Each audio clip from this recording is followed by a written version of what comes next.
అందరికీ నమస్కారం అండి.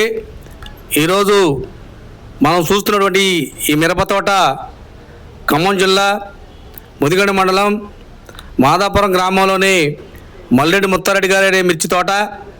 ఖమ్మం సాయి కృష్ణ సీడ్స్ నుంచి శ్రీ సాయి హైబ్రిడ్ సీడ్స్ వారి SLR 369 తేవడం జరిగింది. ఆ విత్తనాన్ని ఇప్పుడు మీరు లైవ్లో చూస్తున్నారు. ఇప్పుడు ఆ విత్తనం కూడా 4 అడుగుల తోట పెరిగి కూడా కాసి ఒరిగిపోయిందండి. ఇప్పుడు మీరు చూస్తున్న తోట మొదటి నుంచి చివరకు కూడా చెట్టు కాయ కాసింది.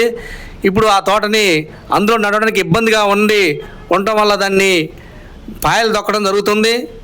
మిరప తోట సుమారుగా 4 అడుగుల వరకు పెరిగింది. మళ్ళీ కొత్తలో కూడా పూత పింద కూడా ఉంది.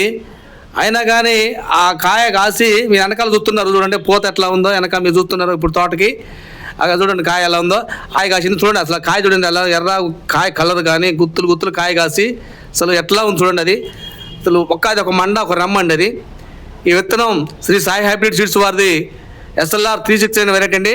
అది చూడండి అంత ఎడలుపు తోట ఇట్లా మొత్తం చేసినా మళ్ళీ వదిలిపెడితే మళ్ళీ ఎక్కడికి వెళ్ళిపోద్దండి. ఆ తోట అసలు మామూలు ఉంటుంది. అది ఒక చిల్లలు కాసింది. అది చూడండి ఎట్లాగా చెట్టు ఉన్నంత వరకు కాయ ఉంది. అది ఇది విత్తనం ఎంతలాగా తొక్కుతున్నారండి.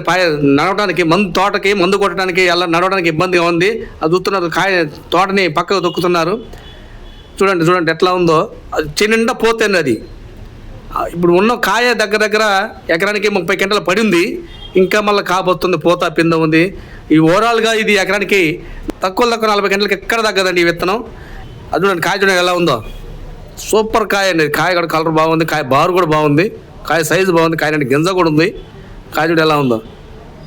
చూడండి చెట్టు ఊపుతున్నారు. ఎంత డబ్బుల కాయ అన్నాడు అదిగా. అయితే వాస్తవానికి అయితే ఈ సంవత్సరం అధిక వర్షాల వల్ల మిరప తోటలన్నీ కూడా చాలా వరకు 80%, 80% వరకు కూడా నీరు చుచ్చుబడి ఎర్రబడిపోయి, అయినా కానీ ఇట్లాంటి వాతావరణ హెచ్చుతగ్గులను కూడా తట్టుకుంది. ఈ అధిక దిగుబడినిచ్చింది ఈ విత్తనం శ్రీ సాయి హైబ్రిడ్ సీడ్స్ వారి SLR 369.